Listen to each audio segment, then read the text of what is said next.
ಎಲ್ಲರಿಗೂ ನಮಸ್ಕಾರ. Welcome to my YouTube channel. ಇವತ್ತಿನ ನಮ್ಮ ವನ್ನಿಸ್ ಕಿಚನಲ್ಲಿ ಮಾವಿನಕಾಯಿ ಚಿತ್ರಾನ್ನ ಹೇಗೆ ಮಾಡೋದು ಅಂತ ರುಬ್ಬಿ ಮಾಡೋದನ್ನ ತೋರಿಸ್ತಾ ಇದ್ದೀನಿ. ಬನ್ನಿ. ಇದಕ್ಕೆ ಬೇಕಾಗಿರೋ ಸಾಮಗ್ರಿಗಳು: ಸಾಸಿವೆ, ಮೆಂತ್ಯ, ಇದನ್ನು ಸ್ವಲ್ಪ ನಾವು ಹುರಿದಿಟ್ಕೋಬೇಕು. ಇಲ್ಲಿ ನಾನು ಬ್ಯಾಡಗೆ ಮೆಣಸಿನ್ಕಾಯಿ, ಖಾರದ ಮೆಣಸಿನ್ಕಾಯಿ ಮೂರು ತೊಗೊಂಡಿದ್ದೀನಿ.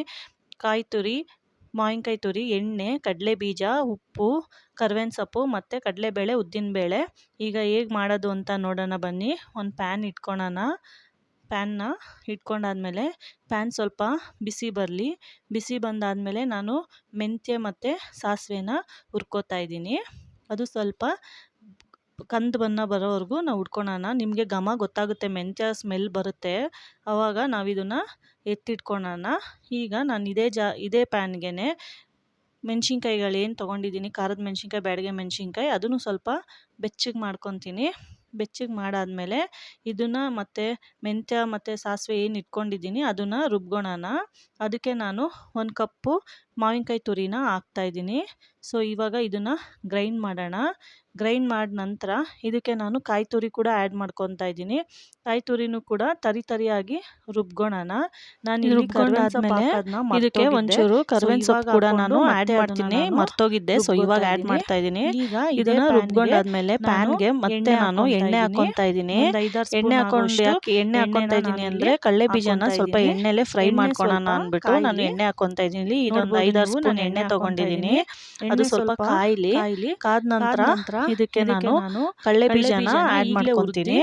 ಕಡಲೆ ಬೀಜನ ಆ್ಯಡ್ ಮಾಡಿ ಈಗಲೇ ಹುರಿದು ಎತ್ತಿಟ್ಕೊಳೋದ್ರಿಂದ, ನಾನು ಚಿತ್ರಾನ್ನ ಮಾಡಾದ್ಮೇಲೆ ಹಾಕೋದ್ರಿಂದ ಅದು ಮೆತ್ತಗೆ ನಮಗೆ ಸಿಗಲ್ಲ, ಸ್ವಲ್ಪ ಗರಿಯಾಗೇ ಸಿಗುತ್ತೆ. ಸೊ ಅದು ಸ್ವಲ್ಪ ಬ್ರೌನ್ ಕಲರ್ ಬರಲಿ, ಕಡಲೆ ಬೀಜ ಕೂಡ ಎಣ್ಣೆಲೆ ಫ್ರೈ ಆಗಲಿ. ಸೊ ಎಣ್ಣೆಲೆ ಫ್ರೈ ಆಗಿದ ನಂತರ ನಾನು ಇದನ್ನು ಎತ್ತಿಟ್ಕೋತಾ ಇದ್ದೀನಿ.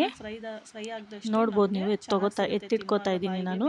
ಇವಾಗ ಎಣ್ಣೆಗೆ ಸಾಸಿವೆ, ಉದ್ದಿನಬೇಳೆ, ಕಡಲೆಬೇಳೆ, ಕರ್ಬೇವಿನ ಸೊಪ್ಪನ್ನ ಹಾಕ್ಕೊಂಡು ಸ್ವಲ್ಪ ಫ್ರೈ ಮಾಡ್ಕೋತಾ ಇದ್ದೀನಿ. ಸ್ವಲ್ಪ ಅದು ಕಂದು ಬಣ್ಣ ಬರಲಿ.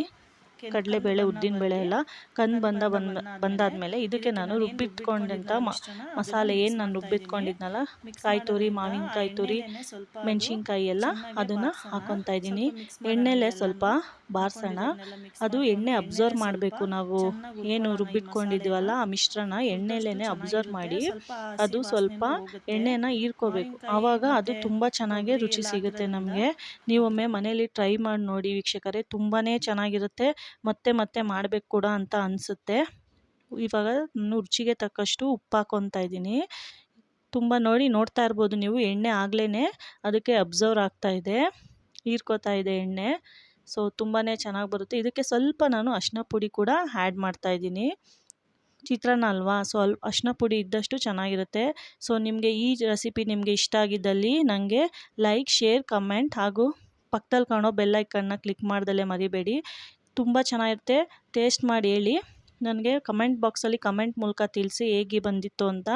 ಇನ್ನೂ ನಿಮಗೆ ಹೆಚ್ಚೆಚ್ಚು ರೆಸಿಪಿಗಳು ಬೇಕಂದರೆ ನಮ್ಮ ವನ್ನಿಸ್ ಚಾನಲ್ಗೆ ಸಬ್ಸ್ಕ್ರೈಬ್ ಆಗೋದನ್ನ ಮರಿಬೇಡಿ. ಇನ್ನೂ ನಮ್ಮ ಕಡೆಯಿಂದ ನ್ಯೂ ರೆಸಿಪಿಗಳನ್ನ ನಿಮಗೆ ತೋರಿಸ್ತಾ ಇದ್ದೀವಿ. ಮುಂದಿನ ವೀಡಿಯೋದಲ್ಲಿ ಸಿಗ್ತೀನಿ. Thank you.